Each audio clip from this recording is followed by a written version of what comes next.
Hi, this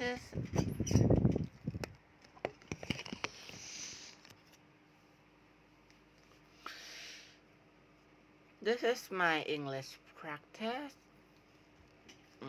And I just get up and I don't have to take a shower. I will try to I record a video before I take a shower.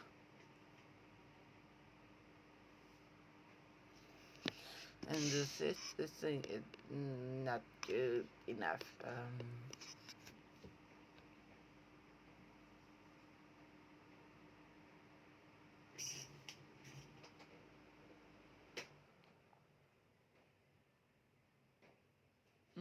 That interesting. Don't work more when you work from home. Remote workers work more. Loving your job often means that you may be more it harder to stop when you care is deceptive. To think that remote work means that you can start and stop whenever you can start blowing report that people who started working from home since the beginning of the pandemic are working 3 hours longer per day. Don't replace your commit with more work. When you're working from home, don't work more. Use the flexibility to bring more balance in your life, not less. There's no commute when we work remotely, which can easily add extra.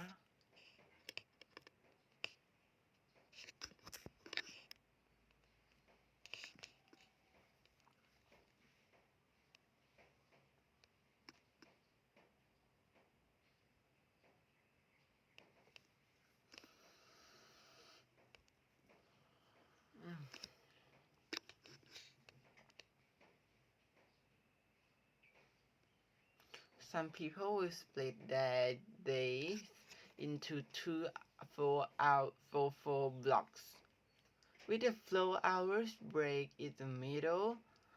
Others may swap a weekday morning for a weekend one. Ensure that you co-workers are aware of when you are and aren't working.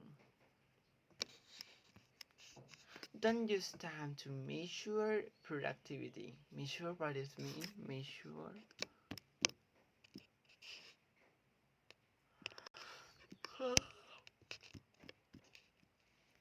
Hmm. Oh, I put remote work is about trust. Research shows that remote workers put in more hours, so any time tracking may be a waste of time. Moreover, micromanage give a message that employees want to their job unless someone is watching over their shoulder. That message can be demolished. Wrap up your day when it's done. If your day longer than reasonable, consider creating some system that end your work session. If you work longer than reasonable, consider creating the system that end work session. You could wrap up your day by reviewing what you spent the time and what got done. Look at your completed task from your to-do list and check your time tracking app. You may find that you accomplished a lot, which could bring closure to your day and help you stop working. I think it's a good idea because I don't have a I don't have a done time. I'm doing a long time. That's make me so tired. And now I think I will focusing on the have a little race. That little race has predictable. It's not playing a game or playing game or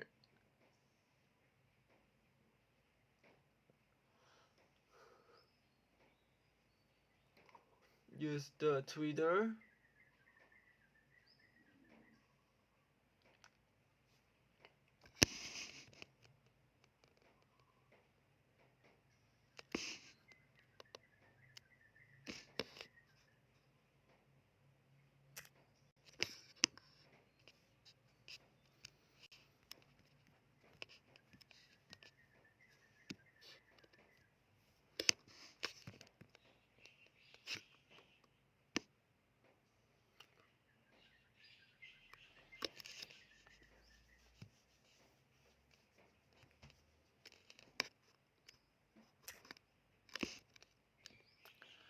How to stop feeling overwhelmed? Oh, oh, oh. Oh, thank you.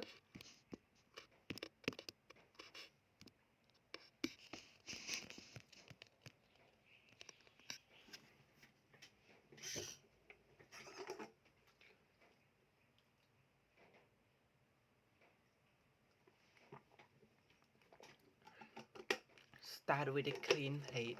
If you plate one way where completely clean with limited paste, that would put it on today.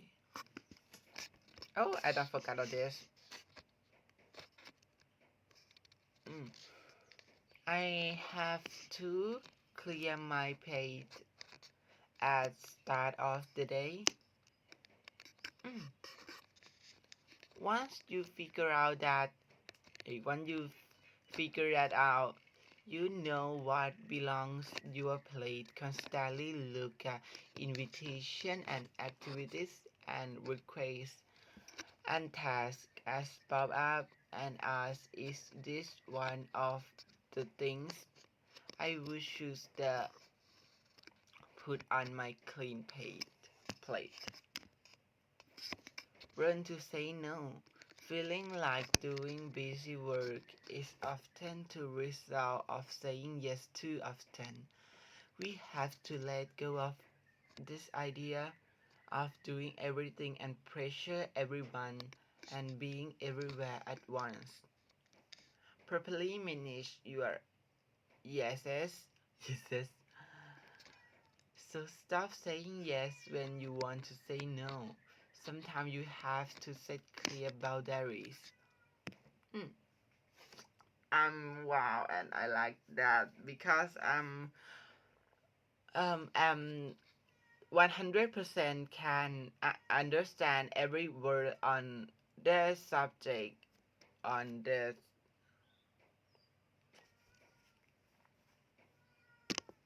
three cool things, focusing on no more than three cool things every day. Wake up every morning and figure out what is most important. Two or three things are for the day and cut out the rest. Give each some allocate time instead of switching tasks.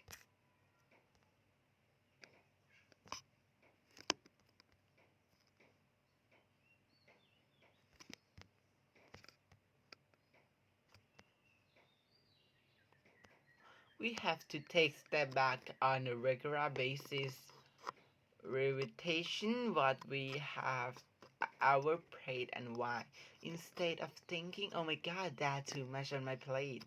As what if I started over again and a clean plate? Mm. When you figure out, yeah, when you figure it out, you know what belongs to your plate.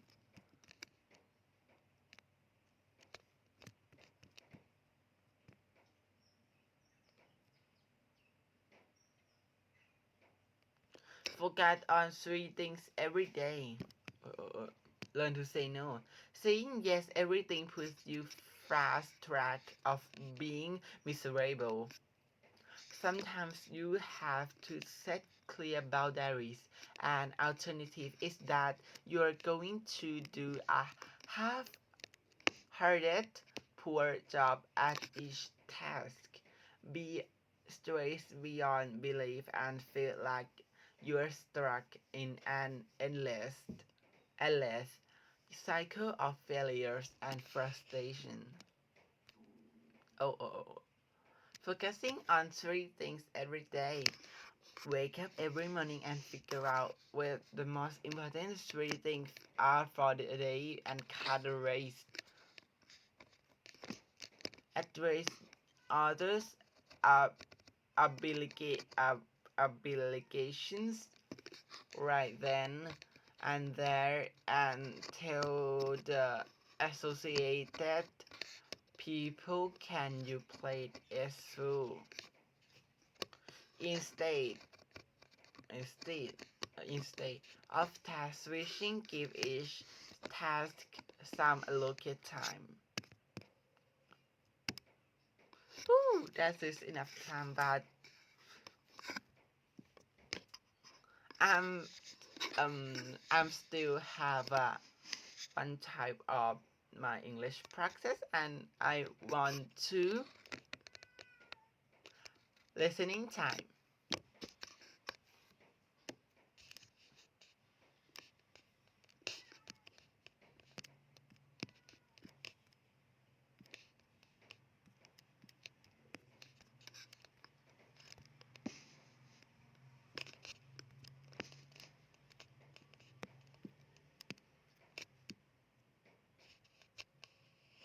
How to breathe while running so.